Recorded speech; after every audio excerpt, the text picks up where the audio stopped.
के पूर्व उप मुख्यमंत्री उदयनिधि स्टालिन ने हाल ही में तमिलनाडु विधानसभा में सनातन धर्म को खत्म किया जाना चाहिए वाला बयान देकर एक बार फिर से विवाद खड़ा कर दिया। उन्होंने कहा कि जो सनातन धर्म लोगों को बांटता है उसे समाप्त कर देना चाहिए। उनके इस बयान के बाद देश भर में राजनीतिक और सामाजिक बहस शुरू हो गई है। सनातन धर्म शब्द आमतौर पर हिंदू धर्म की परंपराओं, मूल्यों और जीवन पद्धति के लिए इस्तेमाल किया जाता है। बहुत से लोग इसे हिंदू संस्कृति और आस्था का महत्वपूर्ण हिस्सा मानते हैं। इसलिए जब किसी बड़े नेता द्वारा इसके खिलाफ बयान दिया जाता है तो लोगों की भावनाएं प्रभावित होती है और विवाद बढ़ जाता है। उदयनिधि स्टालिन ने अपने भाषण में कहा कि समाज में जो व्यवस्था लोगों को जाति और भेदभाव के आधार पर बांटती है उसका विरोध होना चाहिए। उनके अनुसार सनातन ऐसी सोच का प्रतीक है जो बराबरी और सामाजिक न्याय के खिलाफ है। उन्होंने ये भी कहा कि उनकी लड़ाई किसी व्यक्ति या धर्म के खिलाफ नहीं बल्कि भेदभाव वाली मानसिकता के खिलाफ है और ये पहली बार नहीं है जब उन्होंने ऐसा बयान दिया हो। साल 2023 में भी उन्होंने एक कार्यक्रम में सनातन धर्म की तुलना डेंगू, मलेरिया और कोरोना जैसी बीमारियों से की थी और कहा था कि इसे खत्म कर देना चाहिए। उस समय भी उनके बयान पर भारी विवाद हुआ था। कई हिंदू संगठनों और बीजेपी नेताओं ने इसे हिंदू धर्म का अपमान बताया था और उनके खिलाफ शिकायतें तथा केस भी दर्ज हुए थे। इस बार विधानसभा में दिए गए बयान के बाद बीजेपी और अन्य विपक्षी दलों ने इस पर कड़ी प्रतिक्रिया दी है। बीजेपी नेताओं ने कहा कि ये बयान करोड़ों हिंदुओं की भावनाओं को ठेस पहुंचाने वाला है।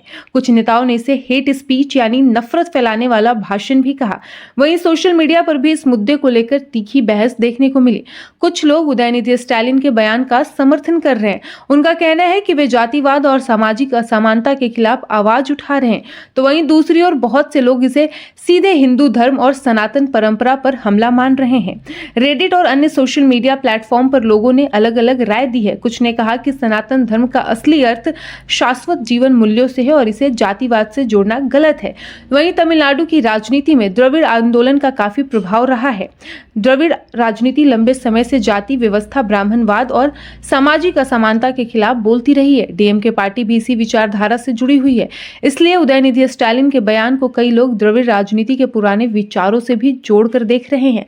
हालांकि आलोचकों का कहना है कि अगर किसी सामाजिक बुराई का विरोध करना है तो पूरे धर्म या परंपरा को निशाना बनाना सही नहीं है। उनका मानना है कि ऐसे बयान समाज में धार्मिक तनाव बढ़ा सकते हैं। कई लोगों ने कहा कि किसी भी धर्म या आस्था के बारे में बोलते समय नेताओं को जिम्मेदारी और संवेदनशीलता दिखानी चाहिए। इस विवाद का राजनीतिक असर भी देखने को मिल रहा है। बीजेपी इस मुद्दे को हिंदू भावनाओं से जोड़कर उठा रही है, जबकि डीएमके और उसके समर्थक इसे सामाजिक न्याय की लड़ाई बता रहे हैं। आने वाले समय में यह मुद्दा दक्षिण भारत की राजनीति में और बड़ा रूप ले सकता है। उदयनिधि स्टालिन के बयान ने फिर से सनातन धर्म और सामाजिक न्याय पर राष्ट्रीय स्तर पर बहस छेड़ दी है।